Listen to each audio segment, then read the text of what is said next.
in our country music time machine.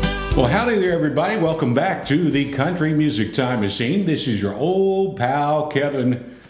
A while back, I was sitting out on my patio in my hammock with my Ross Chastain t-shirt.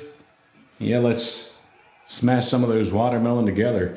And I ask everyone to ask me any question. I will feature a few of those on this episode. If you have a question about country music history or country music songs or artists, about the channel or whatever, just pop it down in the comments below. So let's jump into Ask the Country Music Time Machine. The first question comes from Malichite. I hope I said that right. Probably didn't, but it wouldn't be the first time I screwed up somebody's name. This question is, who is your favorite country artist? What is your favorite country song of all time? Wow, Malichite, you didn't make that one easy for me. One song and one artist. On my country music playlist that I'll jam to all the time on these long flights I usually have, I have at least 10 hours of them, so it's not just one song and one artist. But thankfully, George Price saved my backside when he popped this question on the channel. If you could only listen to two country artists for the rest of your life, who would they be? Well, George and Malichite. One artist is male and the other is female. Ladies first, my favorite female artist that I would listen to all the time is Patsy Cline. While some of her music isn't as traditional country as some others that I listen to, her voice is one of a kind and arguably the best female voice of any musical style of all time.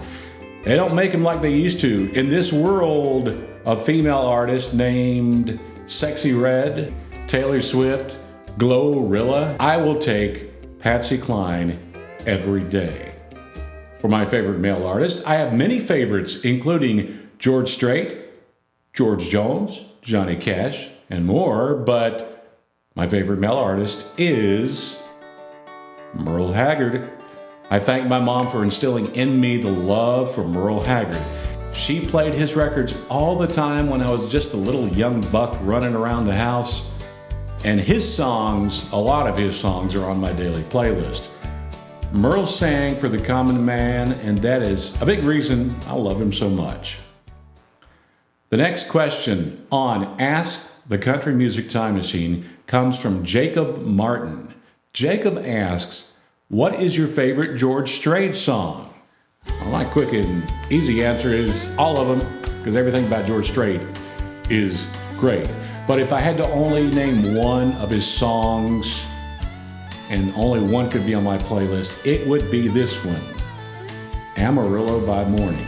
This song is one of the best country songs of all time.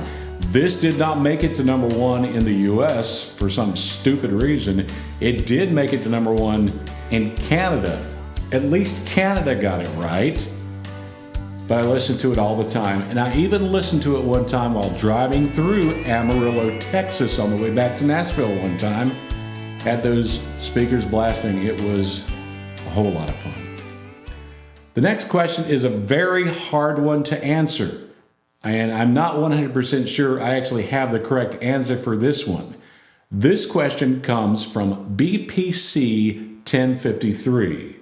Has anyone in country music besides Skeeter Davis ever charted a hit on the country, pop, AC, and R&B charts with the same song? I researched this for many hours. The key here is the AC or Adult Contemporary chart and the R&B chart. Having a hot song from a country artist appear on the R&B chart is not as strange as it seems. It has happened a few times, including here recently, Shaboozey, if you consider Shaboozey country, is doing that right now with his hit, a bar song, Tipsy. But I could not find another song by another country artist that hit the country, pop, AC, and R&B charts. At least not in the US.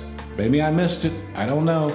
Charts are crazy and ever-changing across the history of music.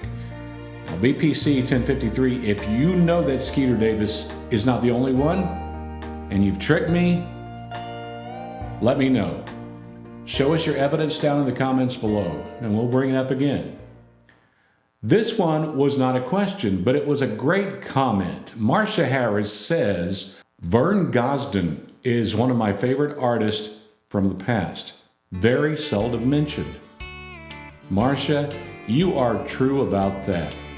If I were to do a special episode on the most underrated country stars of all time, I really think Vern Gosdin would be on that list. Vern Gosdin had many hit songs over the years, but only 3 of them made it to #1 on the US country chart. And his voice is pure country gold. His #1 hit, Set 'Em Up Joe, is one of the best country songs ever recorded, and I especially like it with its references to historical country music. Now that leads us to the next question. Who do you think has the smoothest voice in country music of all time? Well, Vern Gosdin would be definitely near the top of that list, but to me, the smoothest voice belongs to gentleman Jim Reeves. Jim had 11 songs hit the top of the charts in the US. He would probably have had more if he would have not died in a plane crash when he was young. He was only 40. My favorite has this line. My favorite Jim Reeves song has this line. Put your sweet lips a little closer to the phone. I'm sorry, Jim and Jim's family. I can't do it as good as Jim did, but that great song, He'll Have to Go, came out in 1960. Oh, Jim Reeves, we need more of you today in today's music, where sometimes authentic vocals and great rhythms are lacking. Well, that's all the questions we have right now on the Country Music Time Machine. What kind of question do you have? If you got something on your mind, put it in the comments below. You never know, you may see it featured right here on a future episode. This is Kevin, and as always, let's please keep it country right here on the Country Music Time Machine. In our country music time machine. In our country music time machine.